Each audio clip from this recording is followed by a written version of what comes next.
और मेरे प्यारे बच्चों, देखो यहाँ पे ना एक मैं आप लोग को एक्चुअल में जो आर एच बिटॉकर था, तो आर एच बिटॉकर ने जो 5 किंगडम ऑफ क्लासिफिकेशन दिया था ना मेरे प्यारे बच्चे, तो उस 5 किंगडम ऑफ क्लासिफिकेशन का ना एक स्केच है और बहुत सिंपल है। अगर आप बायोलॉजिकल क्लासिफिकेशन को अगर आप समझना चाहते हैं तो बहुत ही आपके पास यानी कि यूनिक तरीके से आप समझ सकते हैं पूरे चैप्टर्स को शॉर्ट में। मेरे प्यारे बच्चे, जब आपके पास यानी कि आर एच बिटॉकर साहब आए और आर एच बिटॉकर साहब ने बेसिकली क्या किया आपके पास, यानी कि 5 किंगडम ऑफ क्लासिफिकेशन को दिया। तो जब उन्होंने 5 किंगडम ऑफ क्लासिफिकेशन को दिया मेरे प्यारे बच्चे, तो यहाँ पे सबसे पहले ध्यान रखना कि आर एच बिटॉकर साहब ने आपके पास यानी कि सेल टाइप के बारे में कहा था। मतलब उनका जो मेन क्राइटेरिया है मेरे प्यारे बच्चे की main criteria used by him as it is written in the NCERT. NCERT में मेरे प्यारे बच्चे उन्होंने कहा कि आर एच बिटॉकर जब 5 किंगडम ऑफ क्लासिफिकेशन को प्रपोज कर रहे थे, तो उन्होंने कौन कौन से मेन क्राइटेरिया आपके पास यानी कि यूज किए थे। तो उसमें एक तो आपके पास यानी कि सेल टाइप। तो सेल टाइप में मेरे प्यारे बच्चे सबसे पहले आपके पास यानी कि प्रोकैरियोटिक। देखो प्रोकैरियोटिक का ना मतलब बच्चे आपके पास यानी कि दो होता है। प्रो का मतलब होता है बिफोर, प्रो का मतलब क्या होता है आपके पास यानी कि बिफोर, और आपके पास यानी कि कैरियोटिक का मतलब होता है बच्चे आपके पास यानी कि कैरियोटिक का मतलब होता है न्यूक्लियस। क्या होता है? न्यूक्लियस। कि जब जब आपके पास यानी कि बिफोर न्यूक्लियस फॉर्म। ऐसा नहीं है बच्चे कि भाई जो बैक्टीरियल सेल है उसके अंदर आपके पास न्यूक्लियस नहीं होता, उसके अंदर भी आपके पास यानी कि सिंगल क्रोमोसोम्स होते हैं, वहां पर भी डीएनए होते हैं। लेकिन फर्क इतना है मेरे प्यारे बच्चे कि वो जो आपके पास यानी कि वहां पर एक वर्ड चलता है दैट इज कॉल्ड न्यूक्लियोइड। तो यहाँ पर बच्चे हम लोग एक वर्ड बोलते हैं आपके पास यानी कि न्यूक्लियोइड। क्या बोलते हैं बच्चे आपके पास यानी कि न्यूक्लियोइड। तो ये जो बच्चे आपके पास यानी कि न्यूक्लियोइड होता है, तो न्यूक्लियोइड बेसिकली क्या है कि मतलब जो न्यूक्लियस है, जो क्रोमोसोम्स है, या जो आपके पास यानी कि न्यूक्लियोइड है, उसके चारों तरफ मतलब कोई वेल डिफाइंड न्यूक्लियर मेम्ब्रेन नहीं होता। तो कहने का मतलब मेरे प्यारे बच्चे ये है कि प्रोकैरियोटिक सेल उन्हें कहा जाता है जिसके सेल के अंदर जो न्यूक्लियस है उसके चारों तरफ कोई न्यूक्लियर मेम्ब्रेन नहीं होता। तो ऐसे सेल को हम क्या बोलते हैं आपके पास यानी कि प्रोकैरियोटिक सेल कहते हैं। और दूसरा बच्चे, इसके बाद जितने भी सेल ऑर्गेनेल्स होते हैं ना आपके पास, वो सभी के सभी एब्सेंट होते हैं। जैसे कि माइटोकॉन्ड्रिया हो गया, गोल्जी बॉडी हो गया, ये सभी के सभी एब्सेंट रहते हैं। वहां पर सिर्फ और सिर्फ एक सिंगल क्रोमोसोम्स और आपके पास यानी कि राइबोसोम्स पाया जाता है। दूसरा मेरे प्यारे बच्चे, जब बात किया जाता है कि ठीक है ये आपके पास, तो यहाँ पर ये देखा गया बच्चे कि ये जितने भी, यहाँ पे मैंने लिखा है ना आपके पास यानी कि यूनिसेलुलर। तो कहने का मतलब बच्चे आपके पास यानी कि ये जो आप देख रहे हैं जितने भी किंगडम मोनेरा के अंदर, मतलब मोनेरा क्या है मेरे प्यारे बच्चे? Bacteria, the kingdom of bacteria. तो बैक्टीरिया की किंगडम को बेसिकली किंगडम मोनेरा कहा जाता है। और इसके अंदर बेसिकली 3 टाइप के बैक्टीरिया, आर्की बैक्टीरिया और जू बैक्टीरिया और माइकोप्लाज्मा, इस 3 के बारे में एनसीईआरटी ने लिखा है। अब समझिएगा मेरे प्यारे बच्चे कि जब आप आर्की बैक्टीरिया की बात करते हो तो आर्की बैक्टीरिया में 3 टाइप के एक्सट्रीमोफाइल्स के बारे में पढ़ते हैं। एक आपके पास मेथनोजेंस, दूसरा थर्मोएसिडोफाइल्स और तीसरा आपके पास यानी कि हेलोफाइल, सॉल्ट लविंग बैक्टीरिया। तो कहने का मतलब बच्चे जो एक्सट्रीम कंडीशंस में पाए जाते हैं, सच आर्की का मतलब प्रिमिटिव्स, जो आपके पास यानी कि प्रिमिटिव्स है, जो हमारे एंसेस्टर्स है, जो जब अर्थ ये बना था तो सबसे पहले इस अर्थ के ऊपर आने वाले बैक्टीरिया का नाम क्या था बच्चे आपके पास, यानी कि आर्की बैक्टीरिया माने जाते हैं। अच्छा, दूसरा मेरे प्यारे बच्चे, हम लोग यू बैक्टीरिया कहते हैं। तो यू बैक्टीरिया में हम 3 टाइप के बैक्टीरिया के बारे में देखते हैं। साइनोबैक्टीरिया जिसके पास क्लोरोफिल होता है, जो फोटोसिंथेसिस करने की एबिलिटी रखता है। कीमो ऑटोट्रॉप जो केमिकल को ऑक्सीडाइज करके, इनऑर्गेनिक को आपके पास ऑक्सीडाइज करके एनर्जी लेता है, उससे अपना एटीपी बनाता है। और हिट्रोट्रॉप्स में आपके पास यानी कि पैरासाइटिक, सिम्बायोटिक और आपके पास डीकंपोजर्स ये चलते हैं। तो कहने का मतलब बच्चे ये जो ओवरऑल है, तो मतलब जब आप लोग किंगडम मोनेरा की बात करेंगे ना बच्चों, तो किंगडम मोनेरा में आपको बैक्टीरिया के बारे में पढ़ना है। और माइकोप्लाज्मा तो बिल्कुल ही अलग कैटेगरी से, क्यों? क्योंकि माइकोप्लाज्मा के पास सेल वॉल नहीं होता। हालांकि आर्की बैक्टीरिया और eubacteria they have a cell wall, इनके पास सेल वॉल होते हैं, मेडअप होता है किससे आपके पास यानी कि पेप्टिडोग्लाइकन से। लेकिन जब दूसरी तरफ माइकोप्लाज्मा को देखते हैं बच्चे, तो smallest living cell survive without आपके पास यानी कि oxygen due to lack of cell ऐसा एनसीईआरटी ने लिखा है, and causes disease in plant and as well as animals. ये एनिमल्स और प्लांट दोनों के अंदर आपके पास यानी कि पैथोजेनिक इन नेचर होते हैं। इसके बाद ये बच्चे आपके पास यानी कि किंगडम प्रोटिस्टा पर जाता है, तो आप ये देखते हैं कि जैसे क्राइसोफाइट, डायनोफ्लैजिलेट्स, यूग्लिनोइड्स, ये सारे के सारे फोटोसिंथेटिक ऑटोट्रॉफ्स होते हैं, मतलब दे हैव अ क्लोरोफिल। और ये बेसिकली ना मेरे प्यारे बच्चे, ये तीनों जैसे यूग्लिनोइड्स में यूग्लिना वगैरह आ जाते हैं, तो ये दोनों तो आपके पास यानी कि मतलब ये समुद्र के अंदर मतलब फाइटोप्लैंक्टन होते हैं। ये फाइटोप्लैंक्टन तो पानी के अंदर फ्लोट करने वाले जीव हैं, ये पानी के ऊपर, समुद्रों के अंदर, ओशियंस के अंदर, तो they are present in the oceans. और दूसरी तरफ स्लाइमोल्ड्स मतलब फंगस की कैटेगरी का, जो सड़ी गली चीजों को इनगल्फ करता है, उससे न्यूट्रिशंस को ड्राइव करता है और फिर ग्रो करके फ्रूटिंग बॉडीज बनाते हैं, और वो फ्रूटिंग बॉडीज के अंदर स्पोर डेवलप होते हैं, और वो स्पोर बेसिकली बाद में दोबारा आपके पास जर्मिनेट कर जाते हैं। तो स्लाइमोल्ड्स आगे जाकर यही फंगस किंगडम को बेसिकली बनाते हैं। और प्रोटोजोन्स मतलब सारे के सारे एनिमल्स मतलब ए टू जेड इसके अंदर बच्चे आपके पास, चाहे वो राइजोपॉइड्स मतलब आपके पास एमीबॉइड, फ्लैजिलेटेड, सिलिएटेड, स्पोरोजोन, सभी के सभी आपके पास यानी कि सिंगल सेल आपके पास, जैसे आपने amoeba, paramecium, trypanosoma, plasmodium vivax, plasmodium falciparum, इन सब का नाम सुना होगा बच्चे, एनसीईआरटी ने लिखा है। ये सभी के सभी एनिमल्स हैं और ये सभी के सभी आपके पास यानी कि पैरासाइटिक इन नेचर होते हैं। They cause A disease in the animals body. जब ये एनिमल, क्योंकि इनका हॉस्ट ही एनिमल की बॉडी होती है, तो कहने का मतलब दे आर आपके पास यानी कि डिसीज कॉजिंग, क्योंकि एमीबियोइड प्रोटोजोन्स एमीबियसिस डिसीज का नाम है, जॉइंट एमीबा हिस्टोलाइटिका कॉज करता है।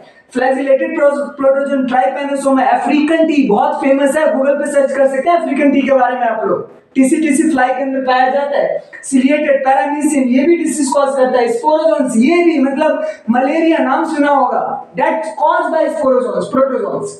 मेरे प्यारे बच्चे, इसके बाद ये देखा जाता है, तो ठीक है आपके पास, ठीक है, तो यहाँ पर यूनिसेलुलर देखा आप, यूनिसेलुलर मतलब क्या है, ये प्रोकैरियोटिक है, और यहाँ से जितने भी किंगडम ऊपर की तरफ गए हैं ना बच्चे, चाहे वो किंगडम मोनेरा हो, चाहे प्लांटियो, एनिमेलिया, फंजाई हो और एनिमेलिया, ये चार किंगडम आपके पास यानी कि यूकैरियोटिक को डिनोट करते हैं। किसको डिनोट करते हैं? यूकैरियोटिक को डिनोट करते हैं। तो आप समझ सकते हैं बच्चे कि प्रोकैरियोटिक में सिर्फ और सिर्फ आपके पास बैक्टीरिया आता है। उसके बाद यूकैरियोटिक सेल मतलब यूकैरियोटिक मेरे प्यारे बच्चे उसको कहा जाता है जिसके पास वेल डिफाइंड न्यूक्लियस होता है, वेल डिफाइंड न्यूक्लियस होता है। तो जिनके पास वेल डिफाइंड न्यूक्लियस होता है ना मेरे प्यारे बच्चे, उसे आपके पास यानी कि यूकैरियोट्स कहा जाता है। समझ पा रहे? और जिनके पास भी जितने भी सेल ऑर्गेनेल है, चाहे वो माइटोकॉन्ड्रिया हो, चाहे वो आपके पास राइबोसोम्स हो, चाहे आपके पास यानी कि क्लोरोप्लास्ट हो, चाहे गोल्गी बॉडीज हो, सारे मेम्ब्रेन बाउंडेड ऑर्गेनेल्स प्रेजेंट होते हैं, लेकिन यहाँ पर एब्सेंट होते हैं। इन दोनों में कॉमन रहता है राइबोसोम्स, लेकिन राइबोसोम्स का बच्चे फर्क रहता है, क्योंकि यहाँ पे 70S रहता है, यहाँ पर 80S रहता है। तो कहने का मतलब ऐसा नहीं कि राइबोसोम्स ऑफ कोर्स ठीक है मेम्ब्रेन बाउंडेड नहीं होता, दोनों के अंदर आपके पास यानी कि मेम्ब्रेन नहीं होती, लेकिन जो प्रोटीन होता है, नंबर ऑफ प्रोटीन का डिफरेंस यहाँ पर भी रहता है। आगे देखिए, तो यहाँ पर बच्चे यूकैरियोटिक उन सेल्स को कहा जाता है जिसके पास वेल डिफाइंड न्यूक्लियस होता है। आगे मेरे प्यारे बच्चे ये देखा जाता है कि ठीक है, ये क्राइसोफाइट, डिनोफ्लैजिलेट्स, यूग्लिनोइड्स, स्लाइमोइड्स, प्रोटोजोन्स, सारे के सारे यूनिसेलुलर एनिमल्स हैं, मतलब एक सेल वाले आपके पास यानी कि ऑर्गेनिज्म है जिनकी बॉडी आपके पास यानी कि एक सेल से मिलकर बनी हुई है, made up of one cell. तो एक सेल से मिलकर बनी हुई होती है, उसे यूनिसेलुलर कहा जाता है। और यहां से मेरे प्यारे बच्चे लगभग किंगडम प्रोटिस्टा से ही किंगडम प्लांटी मतलब सारे के सारे ऑटोट्रॉफ्स अब यही प्लांट होंगे, क्योंकि सबसे पहले लाइफ ओरिजिनेट वाटर में हुआ था। और अगर सबसे पहले लाइफ अगर वाटर में ओरिजिनेट हुआ था, तो इसका कहने का मतलब बच्चे सबसे पहले इस अर्थ के ऊपर आने वाले बैक्टीरिया थे, और बैक्टीरिया बेसिकली फोटोसिंथेसिस करते थे, इसमें कोई डाउट नहीं है। साइनोबैक्टीरिया इसका बेस्ट एग्जांपल है। Cyanobacteria have a chlorophyll, contain a chlorophyll which do photosynthesis। तो इसका मतलब मेरे प्यारे बच्चे ये है कि बैक्टीरिया हमारे एंसेस्टर्स रहे, इसमें कोई डाउट वाली बात नहीं है। दूसरा मेरे प्यारे बच्चे आपके पास यानी कि यहाँ से कीमो ऑटोट्रॉफ्स आपके पास केमिकली को आपके पास यानी कि जो नाइट्राइट्स होते हैं, जो इनऑर्गेनिक कंपाउंड्स होते हैं, उनको बेसिकली ऑक्सीडाइज करके बेसिकली वहां से H+ जो रिलीज होता था उससे ये ATP बना लेते थे। और यही चीज आप लोग ये वाला जो कीमो ऑटोट्रॉफ्स वाला प्रॉपर्टीज है ना मेरे प्यारे बच्चे, ये आप लोग पढ़ते हैं प्लांट किंगडम के अंदर आपके पास यानी कि माइटोकॉन्ड्रिया के अंदर। जब वो ATP बनाता है तो वो ATP इसी मैकेनिज्म से बनाता है जिस मैकेनिज्म में यहाँ पर ये बैक्टीरिया बनाते हैं। क्योंकि मेरे प्यारे बच्चे ATP बनाने के लिए H+ का कंसंट्रेशन डिफरेंस क्रिएट करना पड़ता है माइटोकॉन्ड्रिया के अंदर। तो कहने का मतलब मेरे प्यारे बच्चे ये कि प्लांट में तो आज वही आपके पास मैकेनिज्म इस्तेमाल कर रहा है ना, किसके अंदर आपके पास, यानी कि माइटोकॉन्ड्रिया के अंदर। तो वही H+ आपके पास यानी कि केमियोस्मोटिक टॉपिक है ना। तो वहां पर बेसिकली H कंसंट्रेशन का डिफरेंस ग्रेडियंट डेवलप किया जाता है, और जब वो ब्रेक डाउन होता है तो एटीपी सिंथेस के द्वारा बेसिकली एडीपी आपके पास रिड्यूस हो जाता है एटीपी के अंदर। तो कहने का मेरा मतलब बस बच्चे इतना है कि सिंपल सी बात है, यहाँ पर भी सेम होता है जो चीज यहाँ पर प्रोसेस होता है। तो इससे पता चलता है कि हम में और प्लांट में आपके पास यानी कि रिलेशन है, और ये चीज ज्यादा आपको देखने को मिलता है एनिमल किंगडम में, किंगडम फंजाई में। ध्यान रखना बच्चे, ये प्रोड्यूसर्स होता है, फंगस डिकम्पोजर्स होता है, ये चीजों को डिके करता है, एब्जॉर्ब करता है, और ये कच्चा चबा जाता है। तो मतलब ये सारे के सारे आपके पास यानी कि होलोजोइक इंगेशन खाने वाले हैं, मतलब ये खाएंगे चबाएंगे फिर डाइजेशन होगा। तो एनिमल बेसिकली ऐसा ही होते हैं, ये बेचारा बाहर ही डाइजेस्ट कर देता है और फिर उसके बाद एब्जॉर्ब करता है, और ये आपके पास प्रोड्यूसर है, इसको जरूरत नहीं, ये लाइट की एनर्जी को बेसिकली आपके पास जो लाइट की एनर्जी होता है उसको बेसिकली कन्वर्ट करता है किसमें, केमिकल एनर्जी में। तो ये केमिकल एनर्जी में कन्वर्ट करने में आपके पास यानी कि इसके पास एबिलिटी है, टेंडेंसी है कि ये लाइट की एनर्जी को केमिकल एनर्जी में कन्वर्ट कर दे। और लगभग पूरे बायोलॉजी में मैं आपसे बता रहा हूं, आपको कुछ ज्यादा नहीं पढ़ना होता। आप लोग सोचते हो कि बायोलॉजी एक बहुत बड़ा मतलब बहुत ज्यादा है, मैं कहता हूं बिल्कुल भी ऐसा नहीं। अगर आप चीजों को अगर समझने की कोशिश करें ना, तो आप यहीं से सारी चीजें आप बायो के बारे में पढ़ सकते हैं, सिर्फ किंगडम मोनेरा को पढ़कर। ऐसा कुछ नहीं कि आप नहीं पढ़ सकते, चाहे वो जेनेटिक्स क्यों ना, जेनेटिक्स को भी यहां से पढ़ाया जा सकता है। डीएनए तो यहाँ पर भी है या नहीं, जीन्स तो यहाँ पर भी है, जो प्रोटीन हमारी बॉडी में बन रहा है वो प्रोटीन तो यहाँ पर भी बन रहा है, क्योंकि सेल तो यहाँ पर भी है, सेल यहाँ पर भी है। तो कहने का मतलब मेरे प्यारे बच्चे, अगर आप लिंक इस्टैब्लिश करने की कोशिश करेंगे तो लगभग आपको यहाँ पे साइनोबैक्टीरिया, कीमोट्रॉप्स और हेटेरोट्रॉप्स, ये तीनों मोड ऑफ न्यूट्रिशन यहाँ पर अवेलेबल है। तो इसका मतलब यही मोड ऑफ न्यूट्रिशन तो यहाँ पर भी दिखाए जाते हैं, इनमें भी दिखाए जाते हैं। तो आप अगर लिंक इस्टैब्लिश करेंगे तो लगभग अगर एक किंगडम को सही से पढ़ लिया ना, तो आपने पूरे लाइफ को इस अर्थ के ऊपर पढ़ लिया। वो बात अलग है कि आपके पास डाइवर्सिटी एग्जिस्ट करती है, no doubt, this is the diversities, ये डाइवर्सिटीज है। और यहाँ पर बच्चे एक इंपॉर्टेंट चीज, नोमेनक्लेचर। तो नोमेनक्लेचर मेरे प्यारे बच्चे आपके पास ICBN international code of botanical nomenclature, जो फंगस प्लांटी दोनों को नाम देती है, क्योंकि फंगस को प्लांट से अलग किया गया था। और ICZN आपके पास यानी कि international code for zoological nomenclature, जो एनिमल्स को नाम देती है कि ठीक है भैया हम नाम प्रोवाइड करेंगे। ये इंस्टीट्यूशंस है, क्योंकि हर ऑर्गेनिज्म का एक साइंटिफिक नाम देना बहुत जरूरी था। अगर साइंटिफिक नाम नहीं देते तो सिंपल सी बात है आपके पास यानी कि बायोलॉजी बहुत कॉम्प्लेक्स होता है, बहुत ज्यादा कॉम्प्लेक्स होता है। बायोलॉजी के अंदर कंफ्यूजन होता है, साइंटिस्ट के बीच में कॉलिजन होता है, बॉटनी जूलॉजिस्ट के बीच में कॉलिजन होता। कॉलिजन क्या होता है, क्योंकि भाई आपको पता है कि हर ऑर्गेनिज्म का नाम हर रीजनल लैंग्वेजेस में अलग होते हैं, हर कंट्रीज में अलग होते हैं, क्योंकि भाषाओं के डाइवर्सिटीज भी एग्जिस्ट करती है ना इस अर्थ के ऊपर। हर लोग एक जैसा भाषा थोड़ी ना बोलेंगे, they all have the race which is present on the earth. जितने भी रेस इस धरती के ऊपर है ना मेरे प्यारे बच्चे, सभी रेस का अपना एक कम्युनिकेशन सिस्टम है, अपना एक लैंग्वेज है। दे communicate in that particular language and they speak a particular word for the particular species in their own language. तो डाइवर्सिटी तो लैंग्वेज में भी है, डाइवर्सिटी सिर्फ लाइफ में नहीं है, डाइवर्सिटी लैंग्वेज में भी है, डाइवर्सिटी लिविंग में भी होता है। हर चीज में आपको डाइवर्सिटी देखना होता है। और आपको पूरे के पूरे बायो में पढ़ना क्या होता है, diversity in the living world, मतलब बायोडाइवर्सिटी पढ़नी होती है, समझ पा रहे। और इनका रिलेशन अगर आप लिविंग आपके पास और नॉन लिविंग, मतलब आप कहीं भी रहेंगे तो आप एक हैबिटेट में रहेंगे, और अगर आप एक हैबिटेट में रहते हैं तो कहने का मतलब क्या है कि सिंपल सी बात है, वहां पर बायोटिक कंपोनेंट भी होंगे और एबायोटिक भी होंगे। मैं यहाँ पर आपको पढ़ा रहा हूं तो मेरे चारों तरफ क्या है, मेरा घर है, समझ पा रहे। तो मेरा एक हैबिटेट है जहां मैं रहता हूं और जहां से मैं काम करता हूं, बोलता हूं, और ये घर मेरे लिए जरूरी है। धूप में खड़ा होकर थोड़ी ना पढ़ाऊंगा आप लोगों को, नहीं पढ़ा सकता, समझ पा रहे हैं? तो मतलब इकोलॉजी क्या है बेसिकली, जो इकोलॉजी है बेसिकली वो लिविंग और नॉन लिविंग का इंटरेक्शन होता है। वो एक प्लेस होता है जहां पर लिविंग और नॉन लिविंग एक हैबिटेट होता है जहां पर वो इंटरेक्ट करते हैं और वो दोनों प्रोसीड करते हैं। दोनों फॉरेस्ट को आने में बहुत टाइम लग जाता है, फॉरेस्ट समझ पा रहे, जहां पर एक सक्सेशन करके एक टॉपिक है इकोलॉजी में, प्राइमरी सक्सेशन और सेकेंडरी सेक्शन। तो वहां पर बेसिकली इकोलॉजी के बारे में आपको बताया जाता है कि किस तरीके से फॉरेस्ट का डेवलपमेंट होता है जेराज कंडीशंस के अंदर आपके पास और हाइड्राज कंडीशंस के अंदर।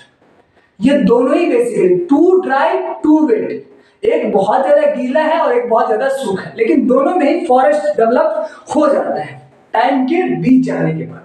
तो मेरे प्यारे बच्चे, आर.एच. व्हिटॉकर ना एक इकोलॉजिस्ट है और उनको ना इकोलॉजी का बहुत ज्यादा समझ था, अंडरस्टैंडिंग था।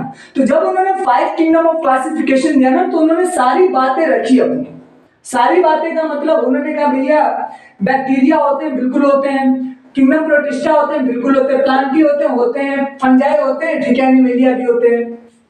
और बच्चे ये भी ध्यान रखना, आर.एच. व्हिटॉकर आपके पास यानी कि कब इन्होंने ये बात किया था आपके पास 1969 में। आपको पता है कि 1969 से पहले जितनी भी बीमारियां आई थी ना, 1969 से के बाद से मैं बता रहा हूँ, 18th सेंचुरी से पहले, आप समझना 18th सेंचुरी से पहले आपके पास यानी कि जितनी भी आपके पास डिसीज आया था ना, डिसीज आपके पास, तो वो डिसीज और जितनी भी सिविलाइजेशन आपके पास यानी कि इस अर्थ के ऊपर से जो खत्म हुई थी ना, उसका कारण आपके पास यानी कि बैक्टीरिया और प्रोटिस्टा थे। ये मैं बता रहा हूँ आपको, क्योंकि उस टाइम के लोग पानी कहां से पीते थे, आपके पास सोर्स क्या था, रिवर था, या आपके पास यानी कि या तो नदियां थी सोर्स, या तो आपके पास यानी कि वेल मतलब कुआं था। और कुएं में क्या पाया जाएंगे, अमीबा पाया जाएगा, पेट पिएंगे, पेट में जाएगा और मरेंगे लोग। तो पूरी की पूरी सिविलाइजेशन खत्म हो जाती थी उस टाइम पर जब बीमारियां आती थी। तो और लोग उस टाइम के इतने ज्यादा आपके पास यानी कि सुपरस्टिशियस थे, अंधविश्वास में जीते थे कि भैया ये सब देवी देवता का कारनामा है, मतलब God is disappointed with us and as a result we are dying. मेरे प्यारे बच्चे, ऐसी गलतफहमी से बाहर निकल जाओ। There is never ever existed such things in this universe, what existed is the life. अगर कुछ चीज इस यूनिवर्स में एग्जिस्ट करती तो दिस इज कॉल्ड डाइवर्सिटीज, और यही डाइवर्सिटीज आपको समझना है। अगर आप इनके बारे में समझ गए, अगर इनके बारे में आप अच्छे से पढ़ लिए ना, तो समझ लो आप अपने आप को बचा लोगे, अदरवाइज आपको मरने से ना मतलब कोई नहीं रोक सकता। क्योंकि मेरे प्यारे बच्चे ध्यान रखना, चाहे आपके पास यानी कि बैक्टीरिया हो, चाहे प्रोटिस्टा हो, चाहे प्लांटी हो, चाहे फंजाई हो, चाहे एनिमल हो, सबकी एक ही लड़ाई है और वो है एटीपी। मैं बता रहा हूं दुनिया में आप लोग मेरे प्यारे बच्चे, जब पैसा होता है तो आप कहते हैं पावर है, एनर्जी है, power is equal to energy. Power what's called power, work upon time, यही तो है पावर की फिजिक्स में डेफिनेशन। और मेरे प्यारे बच्चे ध्यान रखना, पावर इज मतलब work upon time, that is called, क्या बोलते हैं उसको, पावर। तो मेरे प्यारे बच्चे पावर क्या है, दूसरे टर्म में से एनर्जी भी कहा जाता है। और मेरे प्यारे बच्चे ये जो एटीपी एडिनोसिन ट्राइफॉस्फेट है ना, this is the currency of energy. Energy की करेंसी अगर इस पूरे बायोस्फीयर में है तो कौन है, वो एटीपी। और बायोस्फीयर में लड़ाई किसकी चल रही है, एटीपी की चल रही है, क्योंकि every organism for their metabolism they require ATP, no matter whether it is a kingdom Monera, Protista, Fungi, Plantae और एनिमेलिया। आर.एच. व्हिटॉकर इस बात को बहुत अच्छे से समझ चुके थे कि बायोस्फीयर के अंदर अगर कोई किसी चीज की लड़ाई चल रही है तो वो एटीपी की चल रही है। आप और हम बच्चे प्लांट को डेली कंज्यूम करते हैं, एनिमल्स को कंज्यूम करते हैं, किसके लिए, in order to generate the energy for our metabolism, for our development and growth. और मेरे प्यारे बच्चे, हमारी ग्रोथ या डेवलपमेंट के लिए हमें क्या चाहिए, एनर्जी चाहिए। वो एनर्जी कौन देता है, एटीपी देता है। ATP supply us the energy in the form of bonds, it store the energy in the form of bonds.